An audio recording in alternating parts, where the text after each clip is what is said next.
Ladies and gentlemen, this is TVP World. You're watching another edition of Break the Fake, where we debunk fake news and combat false narratives. I'm your host, Benjamin Lee, and let's get rolling. Now, let's talk about Russia again, shall we? Because once again, Russia is pointing fingers at Ukraine over the Crocus City Hall attack. Surprise, surprise, Moscow seemed to have Ukraine on their perpetual blame rotation like it's their favorite broken record. Kyiv, of course, denies any involvement, which, why would they? There's absolutely no benefits to doing so. But here's the kicker. Even Western and independent Russian analysts are calling out Moscow's narrative on this one. They're pointing fingers too, but in a different direction, towards the Kremlin's own counterterrorism services. It's like a game of Clue where the answer is always the Kremlin did it with incompetence in the Crocus City Hall. And let's not forget the casualty count. 143 people dead and over 360 injured. That's not a punchline, that's a tragedy. Yet here we are with Russian investigators conveniently blaming Ukrainian nationals and accusing them of receiving a cash windfall from Ukraine. It's like they're reading from a script written by a mediocre spy novelist. And now onto Putin's latest performance. Apparently, if F-16s are deployed against Russian forces from third-party airfields, they become fair game. Well, isn't that just peachy? Putin also decided to throw shade at the Minsk agreement, claiming Ukraine tricked Russia into signing them. At this point, he's rewriting history faster, you can say, propaganda. And as for the war in the Donbass, Putin conveniently forgets to mention Russia's involvement, instead painting Ukraine as the sole aggressor. And finally, let's address the chief clown of Russia, Vladimir Zhirinovsky. For years, he's been spewing nonsense like a broken sprinkler, and yet, somehow, his absurd ramblings still hold sway. It's no wonder that Kremlin propaganda operates on the guidelines of this unfortunate fool. In summation, Russia's blame game continues. Putin's rhetoric remains as predictable as ever, and Zhirinovsky continues to serve as the court jester of the Kremlin.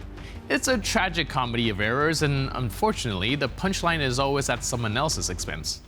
Все наши потомки через 20, 30, 40 лет будут безмерно благодарны тем, кто в 22 году решил окончательно вопрос войны.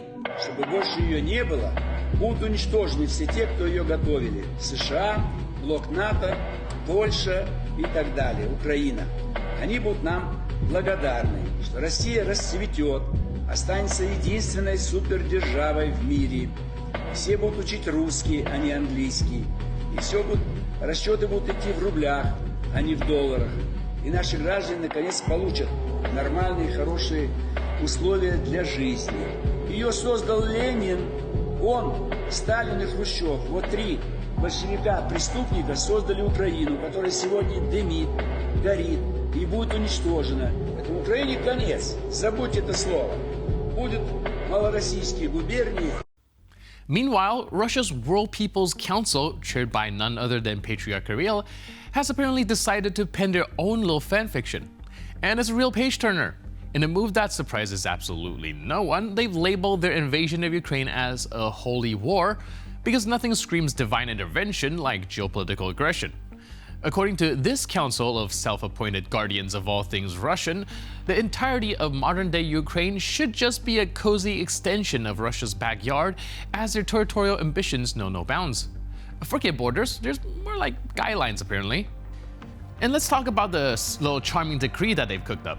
They're framing an invasion of Ukraine as some sort of heroic struggle against the criminal regime in Kyiv and the ever-nefarious collective West. Because, nothing gets the blood pumping like painting yourself as the valiant defender against the forces of evil, right? Oh, and let's not forget about Patriarch Kirill, former KGB agent turned religious figurehead. It's like a character straight out of a Cold War spy thriller. Can you believe they let this guy chair a council? Maybe they're trying to add a bit of that old KGB flair to their Holy War playbook. So, let's recap. Russia's cooking up divine justifications for potential aggression, rewriting history faster you can say, huh? And they've got a former KGB spy running their religious council.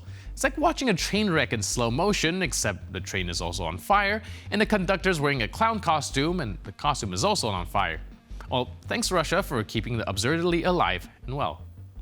Recently, Deputy of the State Duma of the Russian Federation said that it is necessary to destroy all energy infrastructure in Kharkiv. Why? Well, they're openly calling for cleansing the territory of Ukraine or native Ukrainians so that their homes can be inhabited by Russians. Я лично сторонник того, вот мы всегда очень аккуратно, деликатно действуем на территории Украины. Да, мы не цепляем мирное население. Но они поэтому к нам так и настроены, потому что мы бьем по военной инфраструктуре, они бьют по Белгороду, и у себя в соцсетях все это показывают. И дико этому радуются. И дико этому радуются. И публика украинская, у них вообще в голове биполярка появляется. Ну, им надо поставить на место. Я думаю, Харьков надо обесточить до такой степени, чтобы он стал нежизнеспособным. Что вот эти 800 тысяч человек, которые там остались, сели в машины пешком, с тюками, на повозках и на запад. И то же самое сделать с другими городами, в том числе с Можно Киевом. и на восток. Я знаю, что в Белгороде готовые пункты временного размещения можем принять. Совершенно верно. Пусть сносят свою нацистскую власть, наносят удар в спину укронацистам, которые стоят на границе, и выходят к нам. As you can see, Russian propagandists have begun to quite openly reveal what exactly they're doing in Ukraine, destroying the civilized population, and this fits quite nicely with their propaganda rhetoric about Ukraine allegedly being responsible for the terrorist attack in Moscow. However, it is possible that all these words are not a coincidence. Spreading hatred is used to launch even larger Russian attacks on Ukraine. In recent days, we have seen that Russia is hitting Ukraine with missiles and drones with increased intensity, and Kharkiv is suffering the most. Last night alone, the Russians used more than 20 cruise missiles and about 60 Shahed drones to attack Ukraine. Meanwhile, more Russian propagandists have begun to publish information about the fact that allegedly many foreign soldiers dream of joining the Russian army and fighting Ukraine. For example, the next video you're about to see, which has been posted many times on Russian Telegram channels, and wrote that there are hundreds of soldiers from Sri Lanka and a lot of them want to join the Russian army.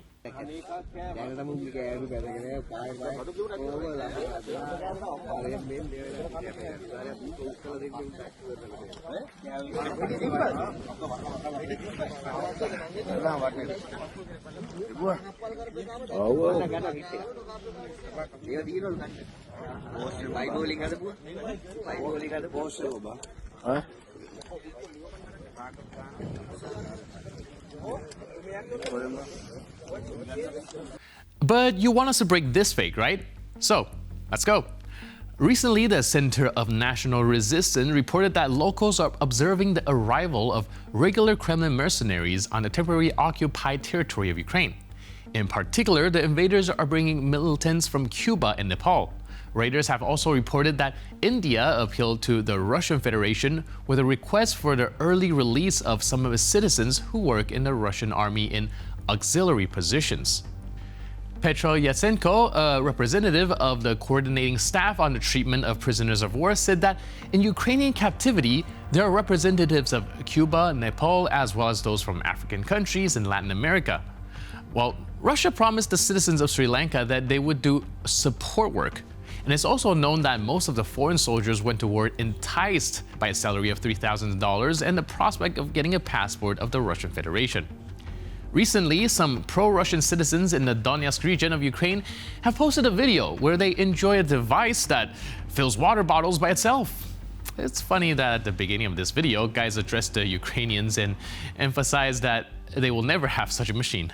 Украинцы, а у вас есть такое? Вы просто посмотрите на это чудо техники. Это первая вода самообслуживания в Донецке. Сюда можно карту любую, да, прикладываешь. Сюда 5-литровку кидаешь, либо 19 литров даже есть, можно вот тут поставить. И само собой наберет. То есть не надо никаких людей, оно само собой. Женя, ты видел когда-нибудь такое? У вас такого никогда не будет. I don't want to upset these guys, but citizens of non-occupied territories of Ukraine have had this for like 15 years. And they also have toilets that flush, as well as robot vacuum cleaners that can clean themselves. But we can't understand why these guys were so shocked, as they have lived a life within Russian standards. And in some parts of that world, it means that they don't know anything about the comfort and development, which is normal around the rest of the world. So maybe it's time to change something. And with that, we conclude this edition of Break the Fake. But for more news, update, and commentary, please stay tuned to TVP World.